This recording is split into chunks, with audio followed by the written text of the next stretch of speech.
Alors, nous sommes aujourd'hui, donc dimanche, on est le 3 qui se lève, et nous sommes arrivés d'Av Sadi Gimel de Menachot, Sadi Gimel. On est à la troisième ligne, Hayoresh Somer.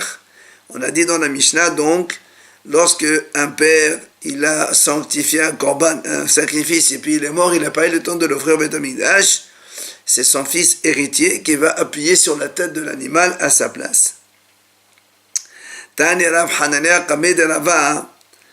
Rav Hanania, il a enseigné une braïta devant Rabba, il lui a dit Yoresh eno somer, Yoresh eno memer. Donc il lui a dit, il y a une braïta qui dit que l'héritier eno somer, il n'appuie pas. Nous dans la Mishnah on a dit qu'un héritier il peut appuyer sur l'animal de son père qui est mort, et puis la braïta dit non, un héritier ne peut pas appuyer sur la tête de l'animal de son père. Il y a aussi marqué dans cette braïta Yoresh eno memer. C'est-à-dire qu'un héritier ne peut pas faire ce qu'on appelle tmoura. La Torah dit, on n'a pas le droit de changer un animal pour un autre quand ils sont tous intacts, en bonne santé. Et si on l'a fait, c'est marqué dans la Torah, tous les deux ils seront donc sacrifiés. Et donc nous dans la Mishnah on a dit, le Yoresh héritier, il peut mémir et faire tmoura. Vient la Braïta nous dit non. C'est pour ça que la Gemara lui dit donc Rava lui dit mais pourtant dans la Mishnah on a vu Hayoresh Somer Omevi et Nesacha Omemer.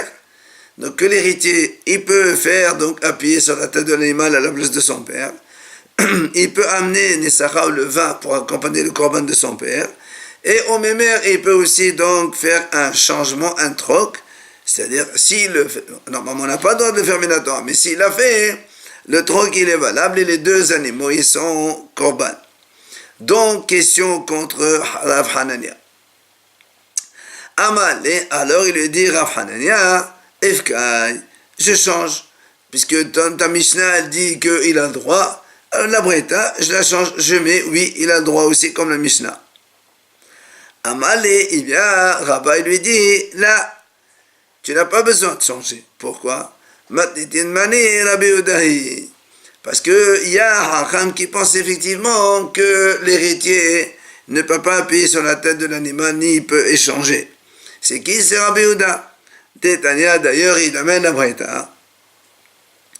Yoresh Somer, Yoresh Memer. Donc c'est comme on a vu dans la Mishnah qu'un héritier il peut appuyer sur la tête de l'animal et il peut aussi donc faire tmoura, donc échanger l'animal contre un autre. Et tous les deux sont kadosh. Mais Rabbi Yehuda Omer, Yoresh eno somer, Yoresh eno memer. Donc tu vois bien que Rabbi Yehuda il dit que l'héritier il ne peut pas appuyer sur la tête ni il ne peut changer l'animal. Donc ta braïta tu la gardes, c'est pas un problème. Il y a Hacham un Tana qui est donc de cet avis. Viens la Gemara, elle essaie de comprendre. Maintenant de Rabbi Yehuda. Pourquoi Rabbi Yehuda il a dit justement que l'héritier il peut pas appuyer? Alors il dit, c'est marqué dans la Torah, Korbano, ou le Korban Avihu. Parce que comme la Torah dit, il appuiera sur la tête de son Korban.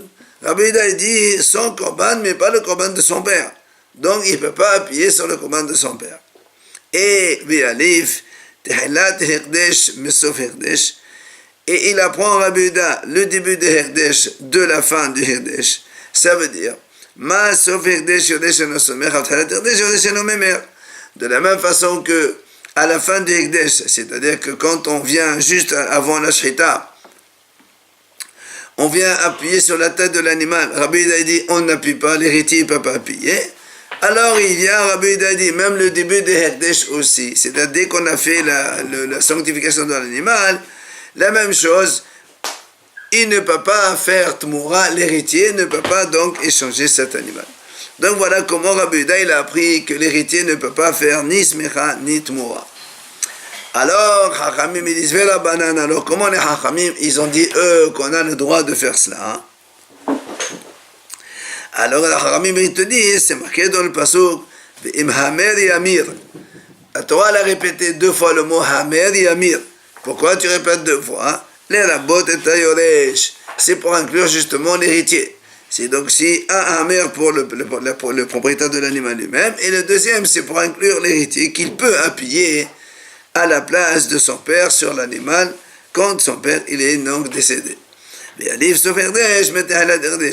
Et donc, Chachamim, eux, ils te disent, on apprend la fin du Ekdesh que l'héritier, il peut appuyer. Eh bien, on apprend donc ça aussi, Mithalat Erdesh, du début d'Erdesh, Mathalat Erdesh, Yoresh Memer, Asaf Erdesh, Yoresh Somer. Comme donc, on a vu ici que l'héritier, il a le droit de faire Tmoura, donc de faire échanger l'animal contre un autre. Et ça, la Tmoura, c'est le début d'Erdesh. Alors, même la fin d'Erdesh, au moment, avant de faire la Shita, on doit appuyer sur la tête. Alors, Yoresh Somer. Aussi, l'héritier, il peut appuyer sur la tête. C'est de là que les Hachamim ont dit qu'un héritier, il peut appuyer sur la tête de l'animal de son père et il peut aussi échanger l'animal. Quelle que soit la date de décès du père, ou... Oui. Même si c'est longtemps après. Oui, mais en général, on n'est pas un korban plus qu'un an. Quand on a un korban, il faut l'amener dans l'année. Alors, la Gemara dit, donc, ces cas-là, on pose la question Hachamim, Hay korbano, may avdele. Qu'est-ce qu'ils font avec le mot korbano dans lequel Rabbi Yehuda il a dit korbano, c'est exclu le korban de son père.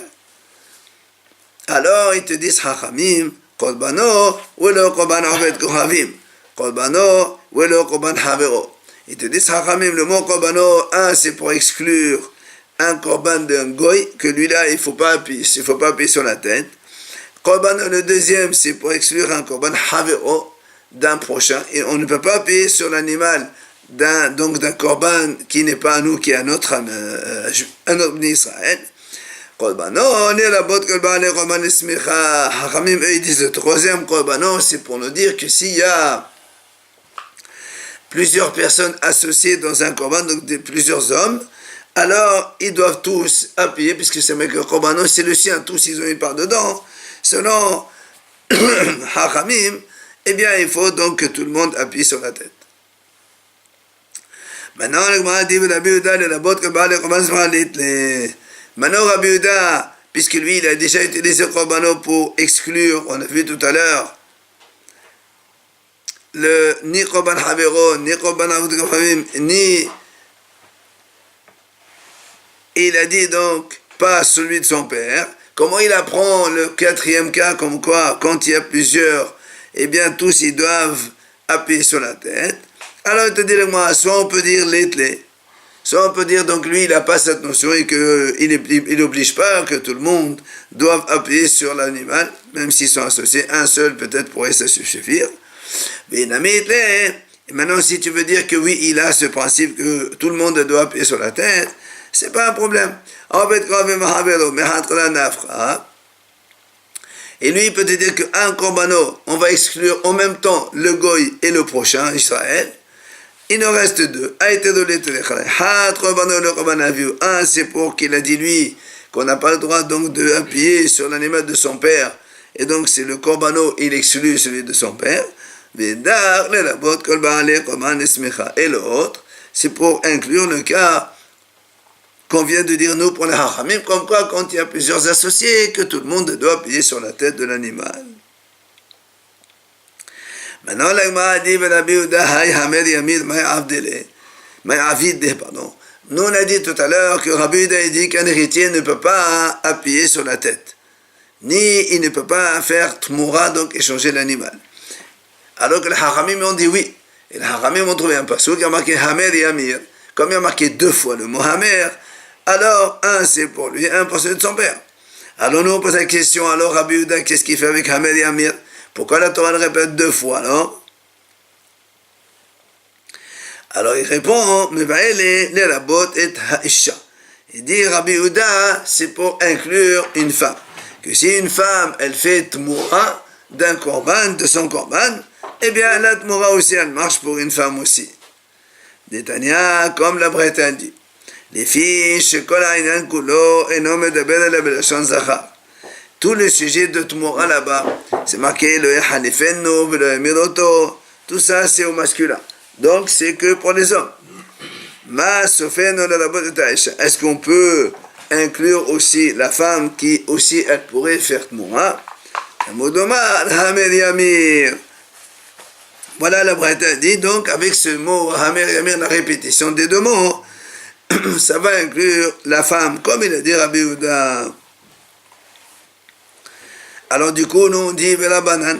Alors comment les Haramim ils vont inclure la femme, puisque Haramim ils ont utilisé Hamer et Amir pour dire les deux mots, la répétition, c'est pour dire qu'on a le droit de faire un Tmoura même du korban de son père. Et comment tu inclus la femme? Vela Banan, mais Ve'em. Le vav de im, Ve'em et Yamer et Amir. Donc il y a le vav en plus, c'est pour inclure la femme. Et Rabbi Yehuda, alors on lui dit, qu'est-ce que tu fais avec le vav? Il te dit, Ve'em la darish. Lui, le vav, il n'est pas doresh. Matitin, donc, nouvelle Mishnah. On parle toujours de la smicha, donc appuyé sur la tête de l'animal. La Mishnah dit, Hakol somchin. Donc, tous ceux qui amènent des korbanot, on a vu de korban yahid, ils font la smicha appuyé sur la tête, Holz. Mais la Mishnah, elle exclut. Heresh, un sourd-muet. Choté, un fou. Katan, un petit. Tout ça, ils ne peuvent pas appuyer parce qu'ils n'ont pas de date, ils n'ont pas d'esprit. Qu'est-ce qu'ils vont appuyer? Ils ne comprennent rien. Après, Vesomé, on va voir pourquoi dans la Mishnah, un aveugle non plus ne peut pas appuyer sur son korban. Ve'oved kohavim, et un goy non plus ne peut pas appuyer. Ve'ha'eved, un esclave, donc un serviteur non plus, il ne peut pas appuyer. Ve'ha'shaliyah, et un shaliah, si on envoie un shaliah pour amener notre korban, le shaliah, il ne peut pas appuyer sur l'animal à notre place.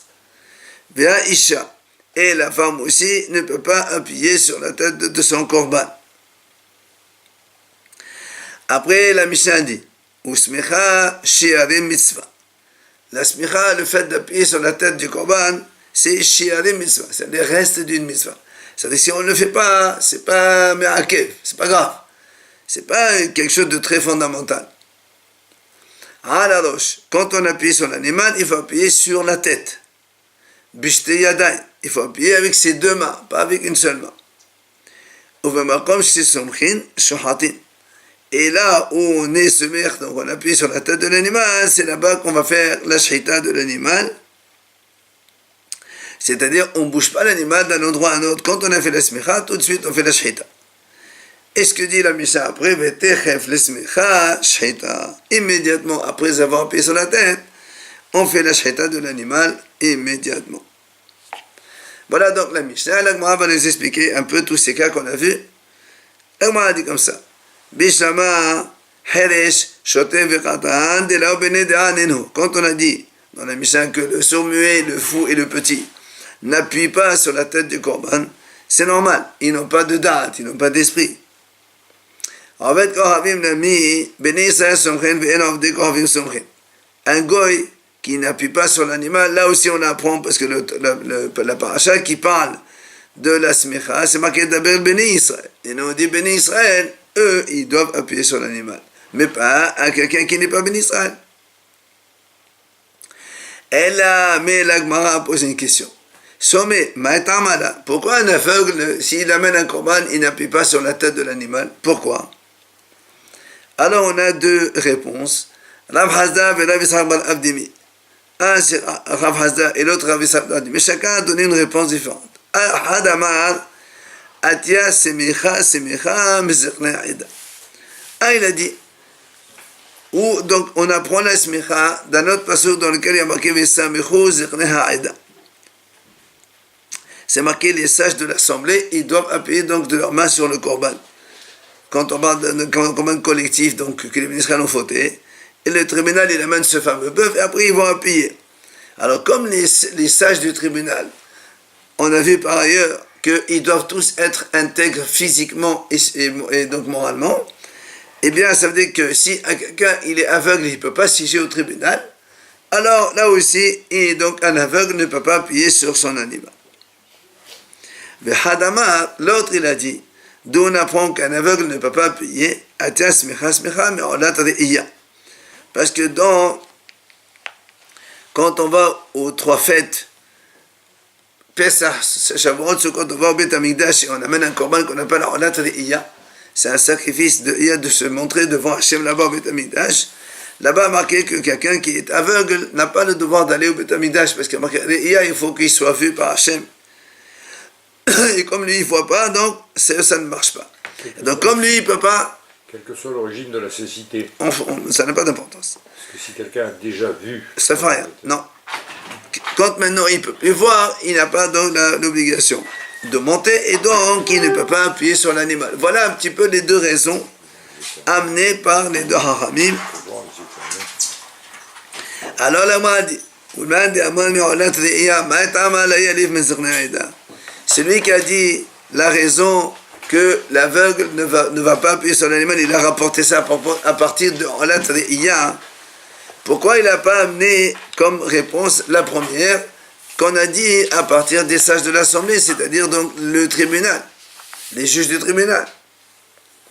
Alors il te répond, Danin Yahid Meyahid, Be'en Danin Yahid Metzibur. Il te dit, moi je compare mon cas, celui de l'aveugle, qui est individuel, avec un autre cas qui est individuel. Alors là, chacun, quand il va au Bédamidash, il va apporter son corban individuel. C'est pour ça que j'ai apporté cette raison-là. Alors que c'est la raison qu'on a amené à partir des sages du tribunal, eux, c'est un corban collectif. Comme on a dit, donc quand il y a toute la collectivité d'Israël, font une faute involontaire que le tribunal les a induits en erreur, donc c'est tout le Israël, donc ils vont avoir ce corban, il est collectif. Alors je ne peux pas comparer l'individuel avec le collectif, donc c'est pour ça que j'ai apporté cette raison-là. Alors vient l'Agma dit, là aussi, l'Agma dit maintenant celui qui a apporté la raison avec des sages du tribunal, comme quoi là-bas ils doivent être sommaires, ils doivent être en bonne santé. Pourquoi il n'amène pas la raison de l'autre qui est individuel, puisque c'est plus logique de comparer l'individuel avec l'individuel? Alors il répond, Danin midé tebes mecha begofé, mais midé tebes mecha begofé. La pourquoi olat yadihi gofa mais olat nedava gamra. La dit, pourquoi? Parce que lui, il préfère amener la preuve de Zirne Aïda dans lesquelles c'est marqué, donc le korban, même là-bas, c'est marqué, ils appuieront sur la tête de l'animal. C'est pour ça que ici, il te dit, l'aveugle n'appuie pas, parce que quand il n'est pas en bonne santé, comme les juges du tribunal, donc il ne peut pas appuyer. Mais en Olat Re'iyah, c'est pas marqué dans la Olat Re'iyah même là-bas qu'il faut appuyer. En Olat Re'iyah, on apprend elle-même de Olat Hova, de Olat Nedava. C'est-à-dire, dans le cas de Olat Re'iyah là-bas, c'est pas marqué qu'il faut appuyer sur la tête. On a pris ça d'un autre cas. Alors, comme il a dit, on a pris ça d'un autre cas, il ne va pas prendre notre cas, nous, d'un cas qu'on a pris d'un autre cas. Donc, il a préféré prendre la preuve des Aïda dans lequel c'est marqué clairement, là-bas, Vesamprou, et ils appuieront. Et il nous montre comment il a appris ça. C'est marqué, le Tana, il a dit devant Rabbi Ishaq. Le pasuk il dit, quand ils ont fait inaugurer le Mishkan, il a amené donc la Ola, il l'a faite comme la loi. Alors il dit, quelle loi? Il dit que Mishpat Olat Nedava. C'est-à-dire comme la Ola donc Nedava, que dans ce sujet-là, c'est marqué, effectivement, il faut appuyer sur la tête. Alors, Olat Hova, c'est parce qu'il dit, l'imedal, Olat Hova, on a smicha. De là, on a appris que même Olat Hova, quand elle est obligatoire, il faut aussi appuyer sur la tête de l'animal. Après, on a dit dans la Mishnah, Veha'eved, Veha'shaliach, Veha'isha. Donc là aussi, on a dit tous les trois, ils n'appuient pas sur la tête de l'animal quand ils amènent un korban. Tano Rabanan, Hachamim enseigne. C'est marqué, Vesamar et Yado al Rosh Korbano, donc, Samar Yado, il appuiera de sa main, c'est marqué dans la Torah. Bien Hachamim disent Yado velo yad avdo, Yado velo yad shloho, Yado velo yad ishto. Hachamim disent comme ça. Quand la Torah a dit Yado sa main, sa propre main à lui, donc on exclut. On dit sa main et pas la main de son serviteur, sa main et pas la main de son chaliah, sa main et pas la main de sa femme. C'est-à-dire que si quelqu'un il amène un korban, c'est lui-même qui doit appuyer de sa main sur son animal. Il ne peut pas envoyer son serviteur à la place, ni son chaliah, ni sa femme pour appuyer sur l'animal à sa place. Eh bien, la Gemara, elle explique, Kol Hané Lamali. Pourquoi donc on a besoin de tout ça pour dire que les propriétaires eux-mêmes, ils doivent appuyer sur la tête et pas ni le serviteur, ni le shaliach, ni la femme. Alors il te dit, on a besoin d'exclure les trois.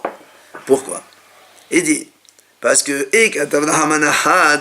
si la Torah elle écrit une seule fois Yado, et donc on va exclure un seul, moi j'aurais dit, j'aurais dit, ça exclut un esclave. Parce que l'esclave, il est pas tort des mitzvot. Mais si aval, shaliach devad mesrahu, ou shohosh adam gotoem, il est mort. Mais un shaliach, quand tu envoies un shaliach, un homme grand, adulte, normal, eh bien, lui, il est hayat de mitzvot. J'aurais dit, ben, le shaliach, il pourrait faire là, donc appuyer sur la tête comme à ma place. Shohosh adam komoto. On a le principe qu'un shaliach d'un homme, c'est comme lui. Alors, pourquoi pas? C'est pour ça qu'on a été obligé de prendre la deuxième exclusion pour te dire que même le shaliach, ça ne marche pas. Maintenant,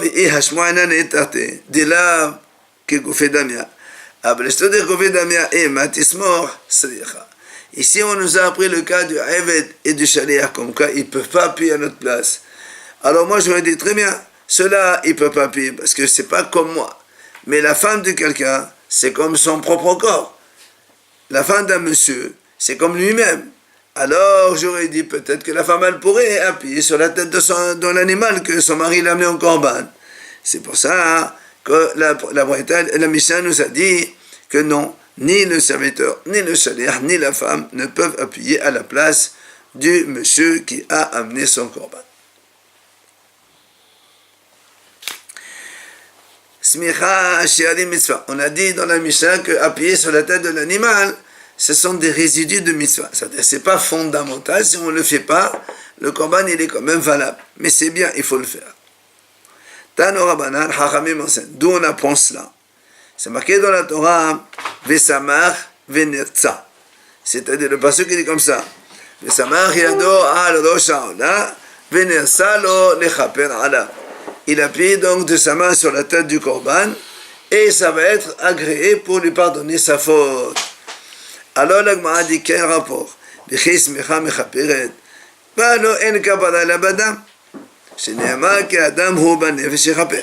Comment ça se fait que la Torah nous dit dans cette phrase, il appuie, il va être pardonné. Le pardon, il n'est pas en appuyant sur l'animal. Nous, on a déjà vu que l'essentiel du sacrifice, c'est quand on asperge le sang sur le mesbéa. C'est ça qui officialise le korban et c'est ça qui fait pardonner. Alors comment la Torah nous dit ici, Vesamach venelsa? Ella lomalach. C'est pour ça que la Torah dit, pourquoi on a écrit comme ça, Vesamach venelsa? Shema asa l'esmecha shadi mitzvah ma'alanu kadu kilo lechepet vechepet. En fait, c'est pour te dire que si quelqu'un, il a appuyé sur la tête de l'animal, et il a pensé que c'est pas grave, c'est rien du tout, c'est secondaire, c'est accessoire, alors c'est quand même mechaper. Donc tu vois bien que en fait, que le fait d'appuyer sur la tête de l'animal, c'est pas très important, c'est accessoire. C'est pour ça que nous on a dit, ça pardonne quand même s'il pense que c'est rien. Et la Gemara dit, Vitania, Gabet Nufa Kehekvana. Pour le balancement aussi, on a vu le même principe. C'est-à-dire que le balancement, c'est shi'alim mitzvah, c'est les résidus de la mitzvah. Et si on ne le fait pas, le korban, il est quand même agréé. Comment on apprend ça? C'est marqué l'itnofa lechaper. Là aussi, un passage dans la Torah est marqué l'itnofa lechaper, pour balancer et pour pardonner. Et là, on a dit itnofa mechaperet. Comment on te dit que le fait de balancer l'animal, eh bien, ça va pardonner la faute? Nous, on sait toujours que la kapara, le pardon, il ne vient que par l'aspersion du sang sur le mesbéa. Alors, comment la Torah dit l'itnofa lechaper? Ella lo malach, c'est pour te dire, c'est comme on vient de dire maintenant, que si quelqu'un pense que le balancement qu'il le fait, il pense que c'est pas important, que c'est accessoire, malgré tout, le pardon, il est quand même obtenu grâce à ce korban, s'il est fait, bien sûr, dans les règles par la suite. On a dit dans la Mishnah al-harosh, quand on appuie sur la tête de l'animal. Tano Rabbanan, Chachamim disent, Yado al-harosh, velo yado al-hatzavar. Comme c'est marqué dans le pasuk, Yado al-rosh ha'olah, al-rosh korbanot, il y a marqué 3 fois al-rosh. Alors Chachamim disent, on va exclure 3 choses. Premièrement, Yado al-rosh, velo yado al-hatzavar. C'est-à-dire, il faut bien appuyer sur la tête et non pas sur le cou de l'animal, la nuque de l'animal.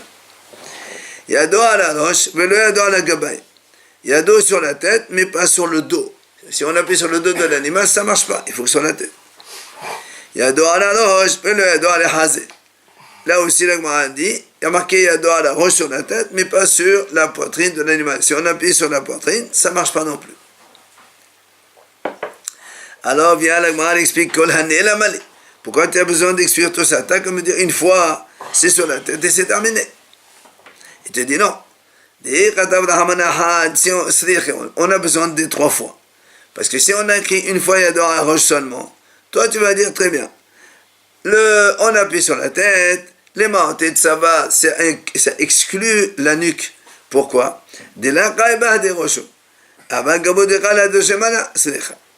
En général, la tête de l'animal, elle est un peu en hauteur.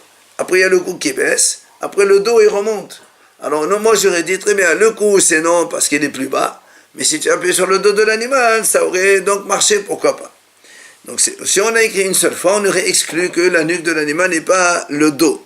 C'est pour ça qu'on a été obligé de marquer une deuxième fois al-rosh.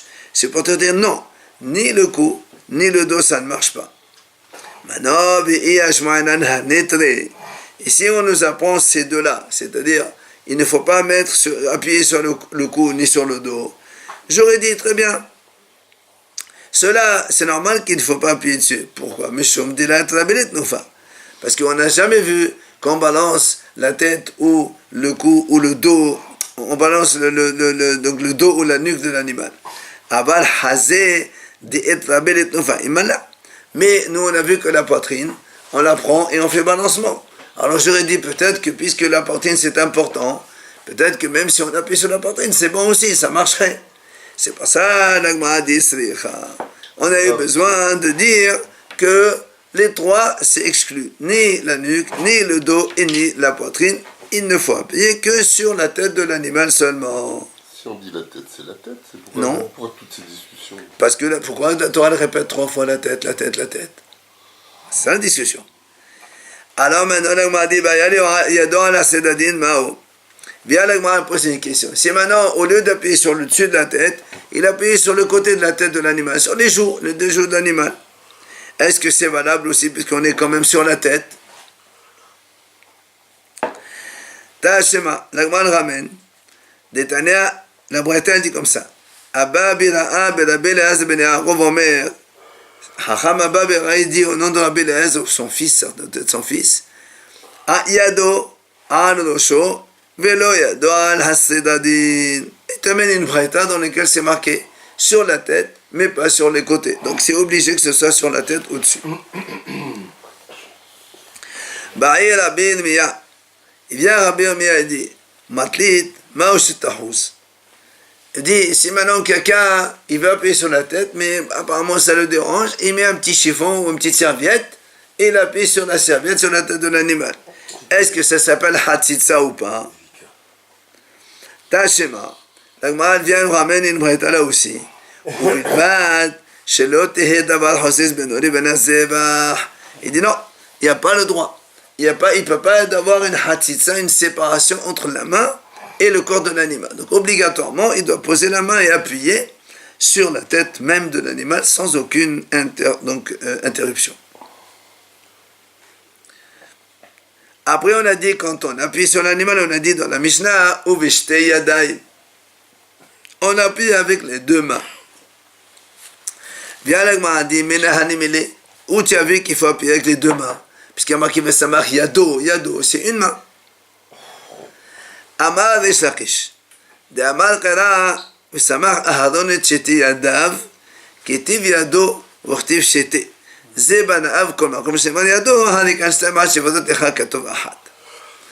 Donc Reshakish répond, il dit, on a dans un autre pasuk, c'est marqué Aaron il appuie de ses 2 mains. Il y a marqué ses deux mains, mais la Torah elle écrit Yado, pas Yadav avec Yud et Vav. Yado. De là, il dit Rish Lakish, on apprend une chose, un principe, c'est que à chaque fois qu'il y a marqué Yado dans la Torah, c'est forcément deux mains. Sauf si la Torah a dit Yadahat, alors on a compris que c'est une seule main. Comme ici, il y a marqué Vesamach Yado al Rosh Haolah, alors Yado, c'est deux. Donc forcément, c'est les deux mains. Pourquoi Azal. le passage de Aaron, il y a deux mains? Parce que nous, on lit Yadav. Chété Yadav. Donc tu vois. Ah, il rajoute. Il y a marqué Chété, il y a marqué Yado. Yado, c'est un.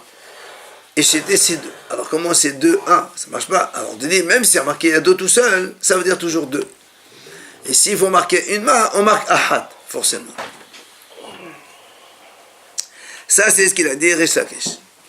Azal Rabbi Elazar Amara le Hashmat. Rabbi Midrasha. Vela Amara Meshemet de Rish Lakish.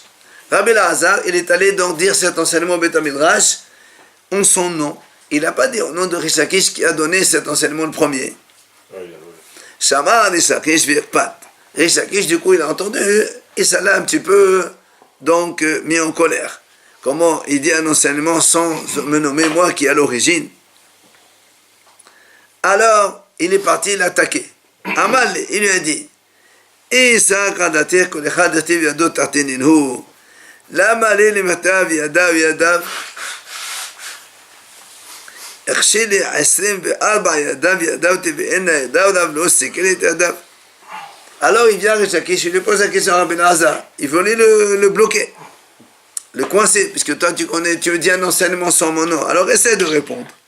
Il lui dit, alors dans ces cas-là, si tu dis, quand il y a marqué Yado, ça veut dire deux forcément et non pas une main, parce qu'il faut marquer Ahad sinon. Alors pourtant, il dit, dans la Torah, il y a marqué plusieurs fois Yadav avec Ayud. Il lui a ramené 24 références dans la Torah où Yadav, c'est marqué avec Ayud, au pluriel, il faut Ayud. Et toi, tu me dis Yado, c'est forcément pluriel, c'est pas possible. Et il y a marqué Yadav Teve'ena, Yadav Davlo, c'est qu'elle est Yadav. Donc il y a plusieurs, 24 références. Et Rabbi Elazar, évidemment, il a été coincé, il n'a pas su répondre. Levata de Nardate, quand Rish Lakish il s'est calmé de sa colère, il est venu, il lui a amené la réponse. Amale, il lui a dit, Ma'etama la temale yadot desmicha.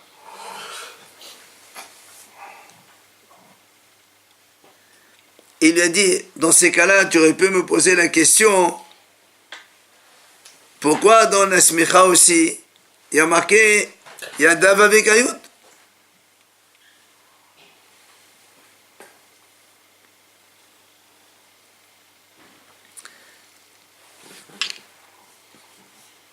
Non, le contraire. Il lui a dit, toi tu me mets toutes tes références, c'est pas mon problème. Mais dans le cas où on a marqué, il doit appuyer sur la tête de l'animal, le mot smicha, il y a marqué Yadav sans Yud. Alors donc, les autres références, ça ne marche pas. Moi, je suis en train de te parler de la fait d'appuyer sur la tête de l'animal. Et là-bas, il y a marqué Yadav sans Yud. Alors il lui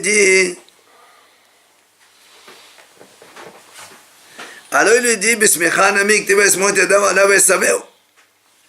Alors le Rabbi Elazar il lui dit, mais dans la smicha aussi, on a vu Yadav avec Ayud. Il y a marqué quand Moshe Rabbeinu il a appuyé ses deux mains sur Yehoshua. C'est ça pour le nommer successeur. Il y a marqué Vaismochet Yadav. Il a appuyé avec ses mains sur la tête. Et il y a marqué Yadav deux mains avec Yud. Alors il dit, moi je te parle d'appuyer sur la tête de l'animal, toi tu me parles d'appuyer sur la tête d'un homme, c'est pas la même chose. Et donc effectivement, dans la smicha sur la tête de l'animal, il y a toujours marqué Yado, il n'y a pas marqué le Yud, donc c'est une bonne réponse que Rish Lakish a dit. Il a quoi alors? Non, il a répondu à sa question, oui évidemment, il n'a pas su répondre. Après, on a dit dans la Mishnah, on a dit dans la Mishnah, donc à l'endroit où on appuie sur la tête de l'animal, tout de suite on fait la shahita. C'est-à-dire après on ne bouge pas de sa place. Et la Mishnah continue, elle dit, immédiatement après appuyer, il faut égorger.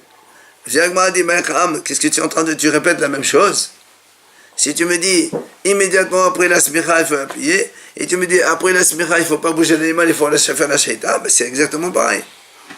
Alors il dit, effectivement, tu as raison.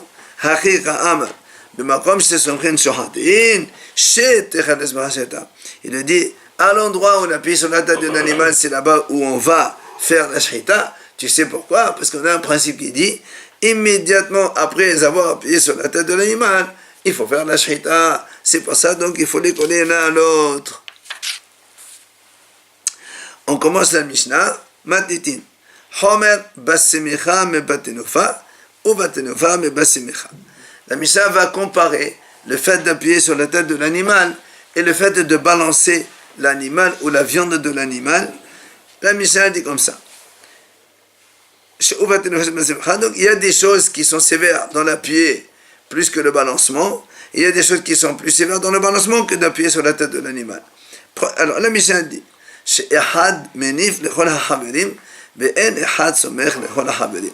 quand on fait le balancement, s'ils sont 10 à amener un korban, il y a un seul qui fait le balancement. Alors que quand on fait appuyer sur la tête de l'animal, on a vu tout à l'heure, tout le monde doit appuyer sur la tête. S'il y a 10 qui ont amené un korban, ils doivent tous appuyer sur la tête un après l'autre. Ça, c'est la première différence. Et où donc la smicha, elle est plus sévère puisque tout le monde doit appuyer. Maintenant, hom batenufa. Juste d'avoir 10 korban, hein. Non, un seul korban, 10 hommes ils s'associent entre eux. Associé. Oui, c'est ça.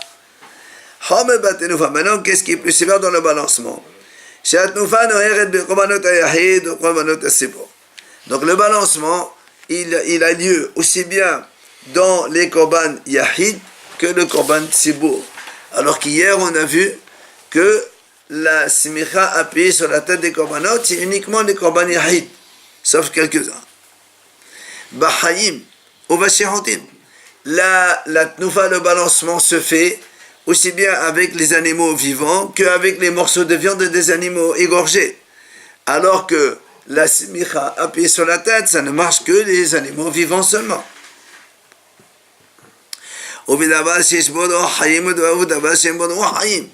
Et la même chose, il y a un côté sévère dans le balancement, c'est que le balancement se fait aussi bien avec des êtres vivants, c'est-à-dire les animaux, que les êtres non vivants.